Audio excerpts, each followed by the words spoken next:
3.8 equilibrium. तो Newton's law of motion के बारे में हमने पहले सीखा है। न्यूटन के पहले कानून के मुताबिक अगर तो बॉडी रेस्ट में है तो वो रेस्ट में रहेगा, अगर यूनिफॉर्म स्पीड से यूनिफॉर्म वेलोसिटी से स्ट्रेट लाइन में मूव करता है तो वो मूव करता रहेगा, अगर उसके ऊपर कोई नेट फोर्स एक्ट ना करे। तो मिसाल के तौर पे उसमें हमने एग्जांपल्स पढ़ी थी, कुछ एग्जांपल्स को लिया था कि अगर टेबल के ऊपर एक बुक पड़ी है तो वो बुक पड़ी रहेगी, अगर पिक्चर फ्रेम को दीवार के साथ हैंग किया हुआ है तो वो ऐसे ही साकर रहेगी, मूव नहीं करेगी। या फिर अगर हम एक लॉक को लेते हैं उसको टू रूप की मदद से उसको सस्पेंड करवा देते हैं तो वो भी साकर हालत में रहेगी। अगर एक टेबल लेते हैं, टेबल के ऊपर एक बुक रख देते हैं तो वो ऐसे ही रेस्ट में रहेगी और वो कभी भी मूव नहीं करेगी। लेट्स सपोज ये टेबल है हमारे पास और इसके ऊपर अगर हम ये बुक रख देते हैं तो ये ऐसे ही बुक इधर पड़ी रहेगी और ये मूव नहीं करेगी। अब जितना बुक का वेट है वो डाउनवर्ड एक्ट होगा और टेबल इसके ऊपर इस वेट के इक्वल अपवर्ड रिएक्शन लगाएगा। तो इस तरह एक्शन और रिएक्शन इक्वल होंगे, वेट जो है वो इसके रिएक्शन से बैलेंस हो रहा है, इसलिए ये रेस्ट में रहेगा। अगर हम बात करें पिक्चर फ्रेम की तो इसी तरह एक पिक्चर फ्रेम है जिसको हमने रूप्स यानी रस्सियों की मदद से एक कील के साथ इसको लगा दिया है, तो ये भी ऐसे साकर हालत में रहेगी। पिक्चर फ्रेम तो ऐसे ही अगर हम एक लॉग लेते हैं यानी लकड़ी का एक स्टील लेते हैं तो इसको भी अगर हम देखें, अगर टू रूप्स रस्सियों की मदद से अगर हम इसको लटका देते हैं, सस्पेंड करवाते हैं, जिसके ऊपर ये टू फोर्सेस एक्ट हो रही हैं, इसके ऊपर ये F1 F2 और इसका नीचे की तरफ क्या है W वेट एक्ट करता है। तो ये जो वेट है ये भी दोनों रस्सियों की मदद से F1 और F2 की फोर्स इसके ऊपर एक्ट हो रही हैं, इससे ये लेवल होगा या बैलेंस होगा। ये पिक्चर फ्रेम भी ऐसे ही होगा और जो बुक टेबल के ऊपर पड़ी है ये भी लेवल रहेगा या बैलेंस होगा। इसी तरह अगर एक कार लेवल रोड के ऊपर यूनिफॉर्म वेलोसिटी से मूव करती है तो वो भी इक्विलिब्रियम में होगी। और इसी तरह अगर एक एरोप्लेन एयर के अंदर मूव कर रहा है, फ्लाई कर रहा है, तो वो भी इक्विलिब्रियम में होगी, उसके ऊपर कोई नेट फोर्स एक्ट नहीं होगी। तो आज हम सीखेंगे इक्विलिब्रियम के बारे में, यानी बॉडी जो है वो इक्विलिब्रियम उस वक्त होगा जब तक उसके ऊपर कोई नेट फोर्स एक्ट नहीं करेगी, तो हम कहेंगे कि बॉडी इक्विलिब्रियम में है। अब हम इन्हीं एग्जांपल्स की मदद से इक्विलिब्रियम की डेफिनेशन की तरफ आते हैं। पेज नंबर 97 इसमें लिखा हुआ है Newton first law of motion tells us that a body continues to its state of rest और of uniform motion in straight line if no resultant of net force act on it. अगर किसी body के ऊपर net force act ना कर रही हो तो बॉडी यूनिफॉर्म वेलोसिटी से मूव करता है तो वो मूव करता रहेगा, और रेस्ट में है तो वो अपनी रेस्ट की हालत को बरकरार रखेगा। फॉर एग्जांपल मिसाल के तौर पे book lying on a table और picture hanging on a wall. Book table के ऊपर जो पड़ी है या एक पिक्चर फ्रेम जो वॉल के साथ हमने लटकाई हुई है, और एट रेस्ट ये रेस्ट में होंगी। The weight of book acting downward is balanced bye upward direction of table. जो बुक है वो टेबल के ऊपर रेस्ट में रहेगी, इस टेबल के रिएक्शन की वजह से जो इसका वेट है बुक का वो डाउनवर्ड एक्ट करता है, जो डाउनवर्ड एक्ट करता है ये बैलेंस होगा। तो by the upward reaction of table के रिएक्शन की वजह से। Consider a log of wood of weight W supported by ropes shown in figure 4.26।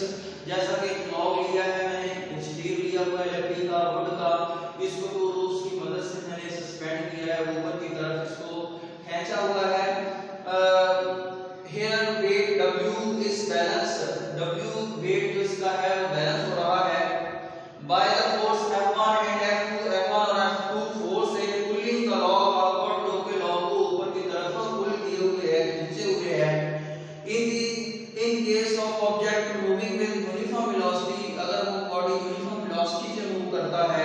the resultant force acting on them is zero, तो तब भी resultant जो force होगी वो हमेशा zero के इक्वल होगी। A car moving with uniform velocity on level road and an aeroplane flying in air with uniform velocity are examples of bodies in equilibrium। ये जो कार लेवल रोड के ऊपर यूनिफॉर्म वेलोसिटी से move करती है या aeroplane air के अंदर फ्लाई कर रहा है, ये भी इक्विलिब्रियम की ही एग्जांपल्स हैं। तो इक्विलिब्रियम की एग्जांपल डेफिनेशन आपने क्या करनी है, body set to be equilibrium if no net force act on body. अगर किसी बॉडी के ऊपर कोई नेट फोर्स एक्ट नहीं कर रही तो बॉडी को हम इक्विलिब्रियम में कहेंगे। A body is in equilibrium thus remain at rest or moving with uniform velocity। अगर बॉडी इक्विलिब्रियम में है तो वो अगर रेस्ट में है तो वो रेस्ट में रहेगा। मूविंग विद यूनिफॉर्म वेलोसिटी, अगर यूनिफॉर्म वेलोसिटी से मूव करता है तो यूनिफॉर्म वेलोसिटी से मूव ही करता रहेगा। स्टूडेंट नेक्स्ट लिखा हुआ है कंडीशन फॉर इक्विलिब्रियम। इक्विलिब्रियम की कुछ कंडीशंस होती हैं, कुछ शराइत होती हैं। अगर किसी बॉडी के ऊपर ये दोनों कुछ कंडीशंस लागू हो रही हैं, अप्लाई हो रही हैं, तो हम कहेंगे कि वो बॉडी इक्विलिब्रियम में है। अगर उन कंडीशंस को बॉडी फुलफिल नहीं कर रहा तो हम उसको कहेंगे कि इक्विलिब्रियम में नहीं है। वो कंडीशंस कितनी हैं और कौन-कौन सी हैं? स्टूडेंट इक्विलिब्रियम की कंडीशंस 2 होती हैं। कितनी होती हैं? 2 होती हैं। एक हम फर्स्ट कंडीशन फॉर इक्विलिब्रियम बोलते हैं और एक हम सेकंड कंडीशन फॉर इक्विलिब्रियम बोलते हैं। अब हम आते हैं इसकी कंडीशंस की तरफ। इक्विलिब्रियम की इसकी कंडीशंस 2 होती हैं। एक कंडीशन को हम फर्स्ट कंडीशन बोलते हैं और दूसरे को सेकंड कंडीशन का नाम देते हैं। तो अब आते हैं कंडीशंस फॉर इक्विलिब्रियम। इसमें 2 होती हैं। एक हम बोलते हैं first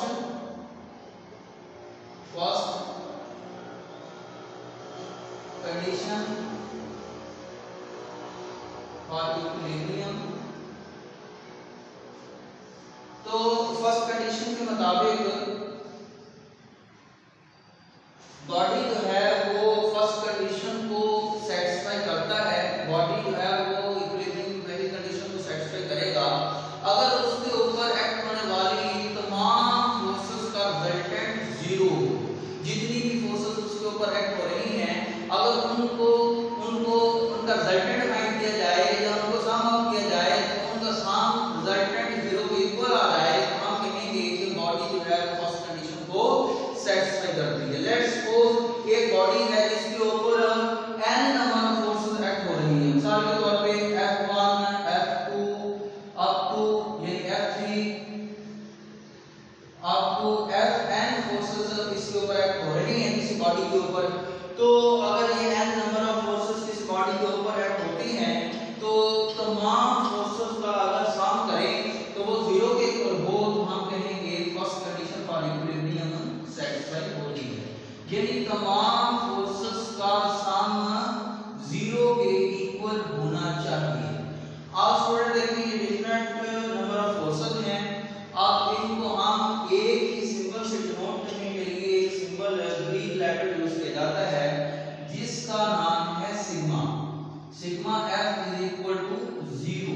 sigma F is equal to 0 यानी sum of F forces F1, F2, F3, Fn तक जितनी फोर्सेस हैं उनको F की शक्ल में हमने ऐड कर दिया है। ऐड करने के बाद हमारे पास सॉल्यूशन F फोर्सेस आई है। अगर ये सम ऑफ फोर्सेस 0 हो तो तब कहेंगे first condition for equilibrium satisfy होती है। अब ये हमारे पास ग्रीक लेटर है और इसका नाम है सिग्मा। ये यूज होता है समेशन के लिए, यानी किसी भी क्वांटिटी को हम सम ऑफ की शक्ल में लिखने के लिए हम ये सिग्मा का लफ्ज या लेटर इस्तेमाल करते हैं। लेट्स सपोज अगर एक बॉडी है जिसके ऊपर फोर्सेस एक्ट करती हैं, जैसे हमने पीछे एक फोर्स थी हमारे पास और इसको हमने x और y कंपोनेंट में रिजॉल्व किया था। F फोर्स थी और इस फोर्स को हमने x और y कंपोनेंट में चेंज किया था। अगर किसी बॉडी के ऊपर x और y कंपोनेंट का फोर्सेस एक्ट हो रही हैं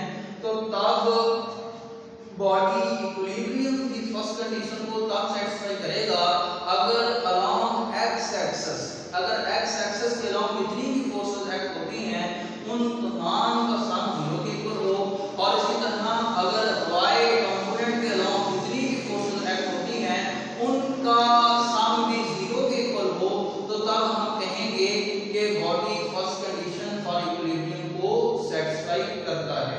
तो इसी तरह स्टूडेंट लेट्स सपोज एक बुक टेबल के ऊपर पड़ी है या पिक्चर फ्रेम को हमने हैंग किया हुआ है, ये टेबल के ऊपर जो बुक पड़ी है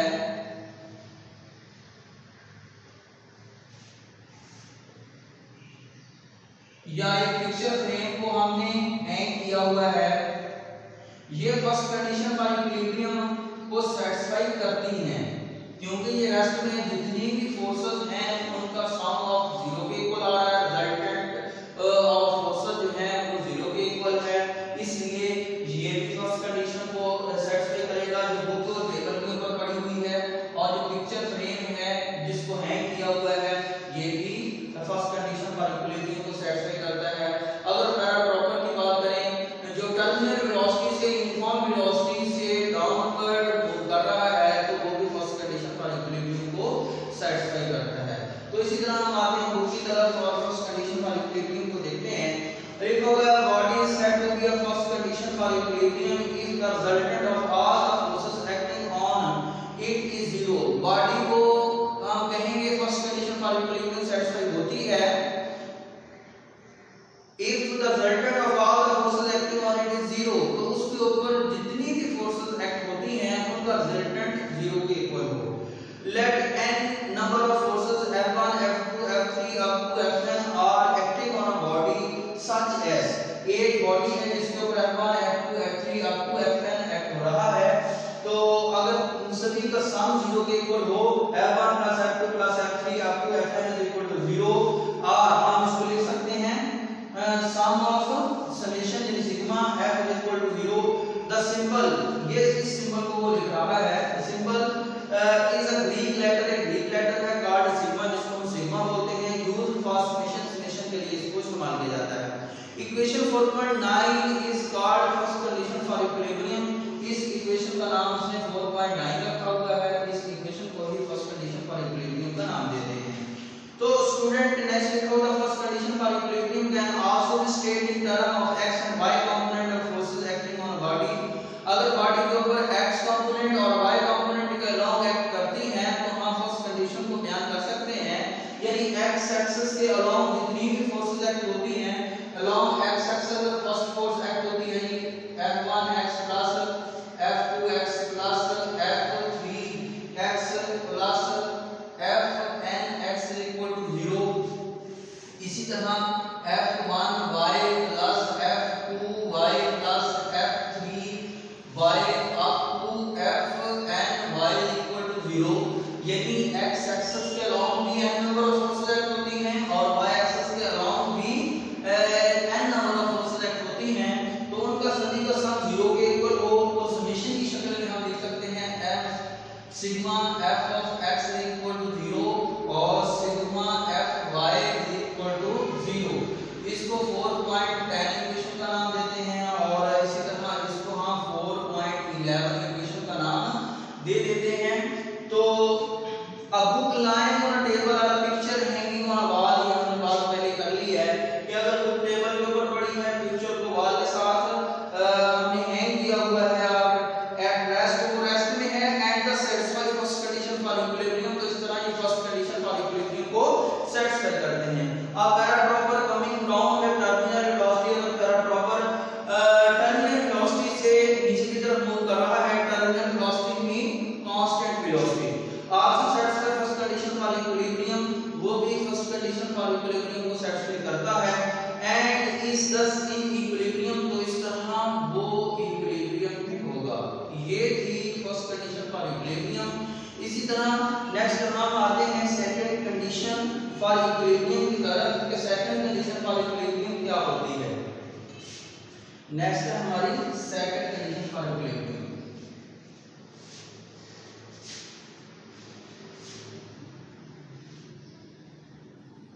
सेकंड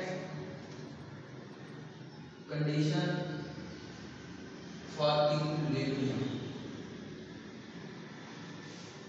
तो जी student, second condition for equilibrium, एक हम एग्जांपल लेते हैं, ब्लॉक है हमारे पास जिसके ऊपर फोर्सेस हम अप्लाई करते हैं। मिसाल के तौर पे हमारे पास ये ब्लॉक है जिसके ऊपर हम F1 और F2 फोर्स अप्लाई करते हैं। अब अगर इक्वल इन मैग्नीट्यूड है, ऑपोजिट इन डायरेक्शन है, तो दोनों का सम जो है वो 0 के इक्वल होगा, दोनों फोर्सेस का सम 0 के इक्वल होगा। तो इस तरह बॉडी रेस्ट में होगी।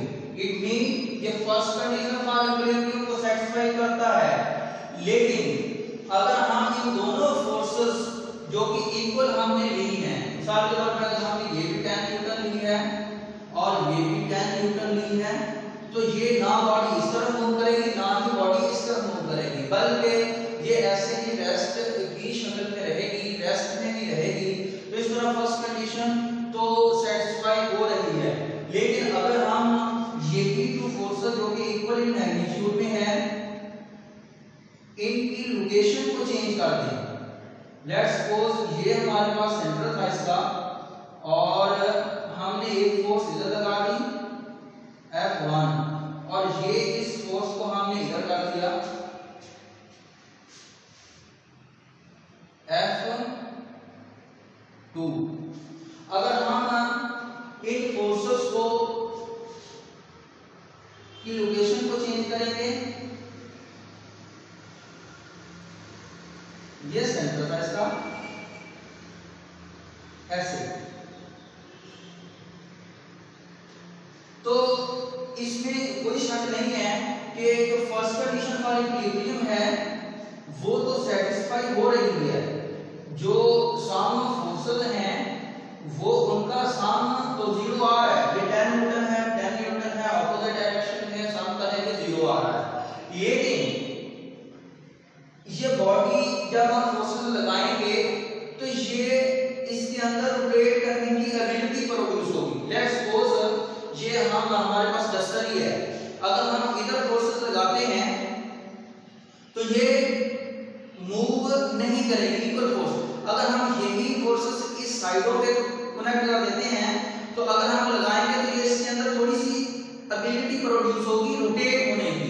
तो इस तरह ये बॉडी फर्स्ट कंडीशन ही, इससे ये साबित होगा कि सिर्फ फर्स्ट कंडीशन ही इक्विलिब्रियम के लिए काफी नहीं है, बल्कि बॉडी एक और कंडीशन की डिमांड करता है जिससे हमें पता चलेगा कि बॉडी जो है मुकम्मल तौर पे रेस्ट में है, इक्विलिब्रियम में है। अब देखें, यानी ये फोर्सेस की लोकेशन चेंज करने से इसमें टर्निंग इफेक्ट प्रोड्यूस हुआ है। यानी बॉडी जो है वो टर्न करेगी, रोटेट कर सकती है, ऐसे या ऐसे, अगर हम इनकी लोकेशन को चेंज करेंगे। तो it mean forces equal in magnitude हैं, बराबर लगाई है, फर्स्ट कंडीशन सेटिस्फाई होती है, लेकिन लोकेशन चेंज करने से बॉडी में रोटेट करने की एबिलिटी प्रोड्यूस होती है। जैसा कि आपने पीछे पढ़ा था, turning effect of force is called torque. Torque का इसमें टॉर्क प्रोड्यूस होगा। अगर टॉर्क प्रोड्यूस होगा तो अगर बॉडी का जो सम ऑफ फोर्स है वो 0 के इक्वल है, तो ये मुकम्मल तौर पे बॉडी को इक्विलिब्रियम में ज्ञान नहीं करेगा। अगर सम ऑफ टॉर्क जो है वो भी 0 के इक्वल हो, उसमें टर्निंग इफेक्ट भी प्रोड्यूस ना हो, तो तब हम कहेंगे कि बॉडी जो है वो मुकम्मल तौर पे इक्विलिब्रियम में है और उनकी दोनों कंडीशन को फुलफिल कर रहा है। अब हम आते हैं सेकंड कंडीशन फॉर इक्विलिब्रियम की तरफ। First condition for equilibrium does not ensure that a body is in equilibrium. पहली कंडीशन जो है वो इंश्योर नहीं करती कि बॉडी इक्विलिब्रियम में होगी। This is clear from the following example. इसको हम इस एग्जांपल से क्लियर करते हैं। एक ब्लॉक है, जैसे कि मैंने बता दिया, opposite forces equal in magnitude में एक्ट हो रही हैं, तो बॉडी रेस्ट में है।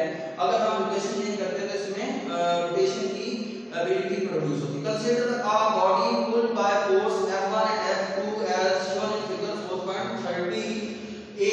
इसका नाम मैंने ए और इसका नाम 4.30 B. Two forces are equal but opposite to each other. दोनों forces equal हैं, opposite to each other हैं. Both are acting on the same line. एक ही line पे act हो रही हैं. Hence their resultant will be zero. तो इस तरह इनके दोनों का resultant zero के equal होगा. According to first condition for equilibrium. Equilibrium की पहली condition के मुताबिक the body will be in equilibrium. Body जो है वो equilibrium में होगा. Now shift the location of the body as shown in figure 4.30b. अगर दोनों फोर्सेस की लोकेशन को हम शिफ्ट करते हैं, चेंज करते हैं, the body is not in equilibrium. Body जो है इक्विलिब्रियम में नहीं होगा. although the first condition for equilibrium is still satisfied. हालांकि जो फर्स्ट कंडीशन है वो सेटिस्फाई ही है, लेकिन ये बॉडी रेस्ट में नहीं रहेगी, इक्विलिब्रियम में नहीं रहेगी. It is because the body has tendency to rotate, क्योंकि इसमें रोटेट की एबिलिटी प्रोड्यूस होगी. This situation demand another condition for equilibrium. तो इस हालत में, इस कंडीशंस में इक्विलिब्रियम की एक और कंडीशन, फर्स्ट कंडीशन के साथ एक और कंडीशन की डिमांड करती है. This is called second condition for equilibrium. तो इस तरह इसको हम सेकंड कंडीशन फॉर इक्विलिब्रियम का नाम देंगे. अकॉर्डिंग टू दिस, तो सेकंड कंडीशन के मुताबिक a body satisfies second condition for equilibrium. Body second condition को सेटिस्फाई करता है when the resultant torque acting on it is zero. अगर उसके ऊपर जो resultant torque है वो जीरो के इक्वल हो. मैथमेटिकली हम लिख सकते हैं summation torque is equal to zero. तो ये फर्स्ट कंडीशन होगी और ये सेकंड कंडीशन होगी.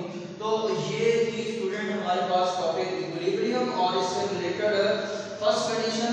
कुछ